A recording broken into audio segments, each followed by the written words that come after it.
Allah telah mengurniakan kepada para rasul mukjizat-mukjizat bagi meyakinkan orang ramai tentang kebenaran dakwah yang mereka bawa.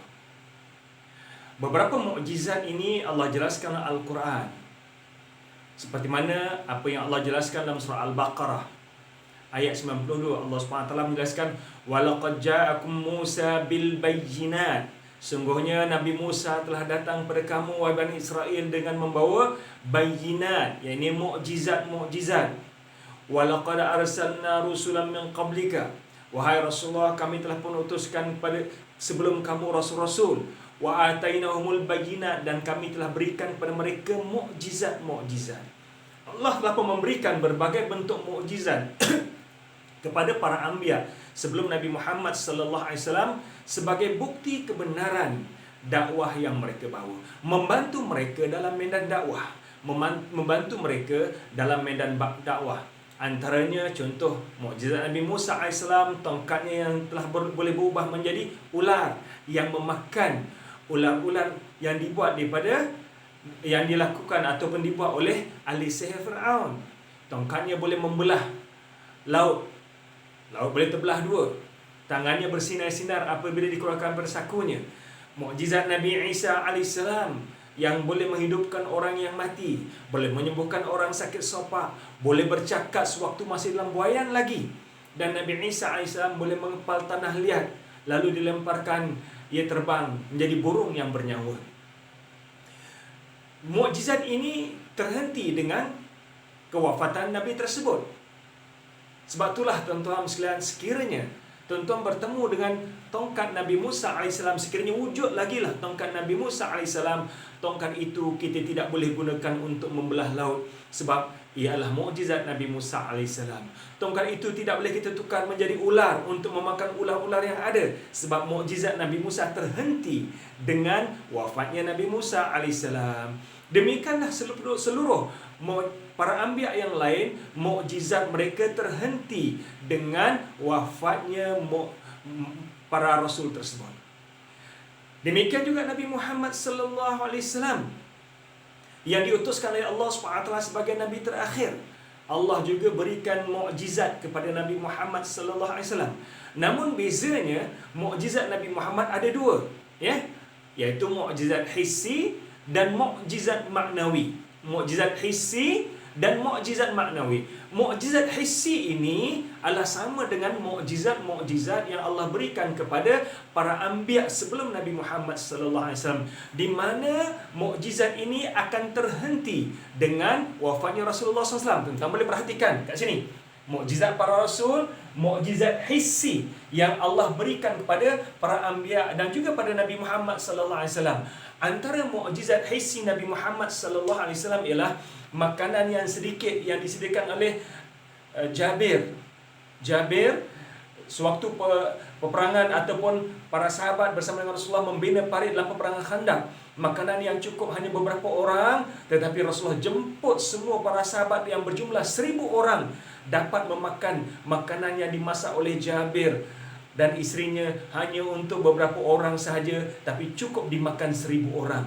Ini antara mukjizat Nabi Muhammad SAW. Makanan sedikit jadi banyak. Yang kedua, mukjizat Nabi Muhammad SAW, daripada celah jari jemari Nabi Muhammad boleh keluar air yang boleh digunakan oleh para sahabat untuk minum dan juga mengambil air sembahyang.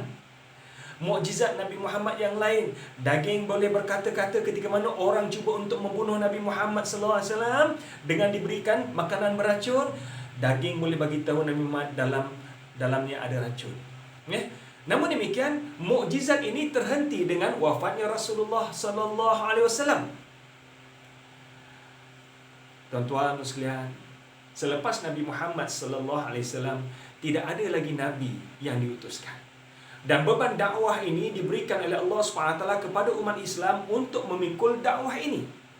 Sekiranya para rasul, manusia yang paling agung di ketika itu, manusia yang paling mulia di zamannya, manusia yang banyak melakukan ibadat, pun Allah berikan mukjizat dalam medan dakwah.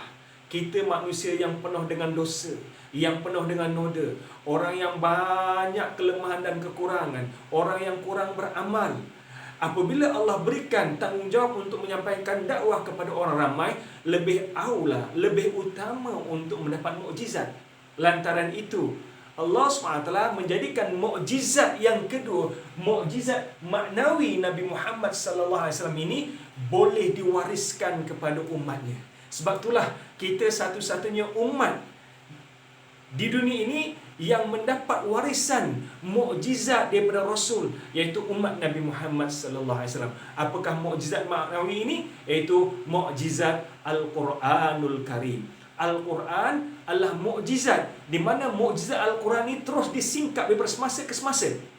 Kandungan Al-Quran yang mencakupi berbagai ilmu, berbagai bidang, yang akhirnya boleh dibuat kesimpulan bahawa mustahil Quran ini datangnya daripada Nabi Muhammad sallallahu alaihi wasallam. Tuan-tuan sekalian, Al-Quran sebagai mukjizat saintifik di zaman moden ini telah menyebabkan ramai ilmuwan-ilmuwan dunia memeluk agama Islam. Apa yang saya nak simpulkan dalam penjelasan video yang pendek ini, bahawa Nabi Muhammad SAW mempunyai dua jenis mukjizat. Mukjizat yang pertama, mukjizat hissi, yang juga Allah berikan seperti mana para anbiya yang lain. Namun mukjizat ini terhenti dengan wafatnya para rasul.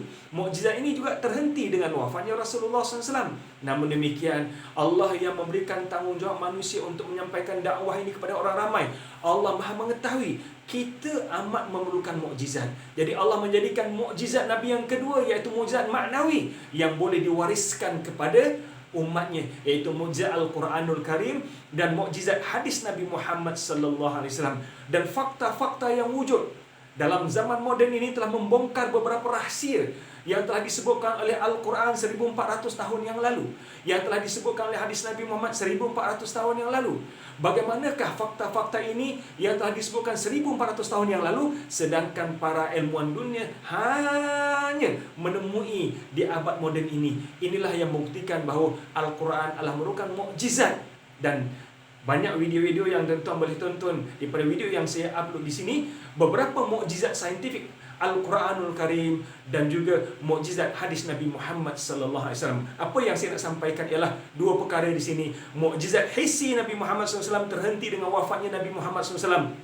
Namun demikian, mukjizat maknawi iaitu Al-Quran dan hadis Nabi Muhammad akan terus berterusan hingga hari kiamat. Dan inilah yang Allah terus sebutkan dalam Al-Quran, sanurihim ayatina fil afaqi wa fi anfusihim hatta yatabayyana lahum anul haq awalam yakfi bi rabbika anhu ala kulli syai'in syahid. Dalam surah Fussilat ayat 53, Allah SWT menjelaskan bahawa kami akan terus pertontonkan pada manusia tanda-tanda kebesaran kami pada alam maya ini dan juga pada diri manusia sendiri, hatta yatabayyana lahum, hingga menjadi dalil dan bukti pada mereka benar Al-Quran datangnya pada Allah SWT. Wahai manusia, tidak cukupkah segala tanda-tanda kebesaran Allah, mukjizat ini menjadi tanda kebenaran benarnya Al-Quran datangnya daripada Allah SWT. Demikian juga hadis Nabi Muhammad SAW menjelaskan, taraktu fikum amraini ma in tamasaktum bihima lam tadillu abada kitaballah wa sunnati rasulih. Aku tinggalkan kepada kamu dua perkara dan kamu tidak akan sesat selama-lamanya selagi mana kamu berpegang pada dua perkara ini, iaitu Al-Quran dan hadis Nabi Muhammad SAW. Tuan-tuan akan dapat lihat banyak pada video-video yang saya pertontonkan di sini, beberapa mukjizat Al-Quranul Karim, mukjizat saintifik Al-Quranul Karim dan juga mukjizat hadis Nabi Muhammad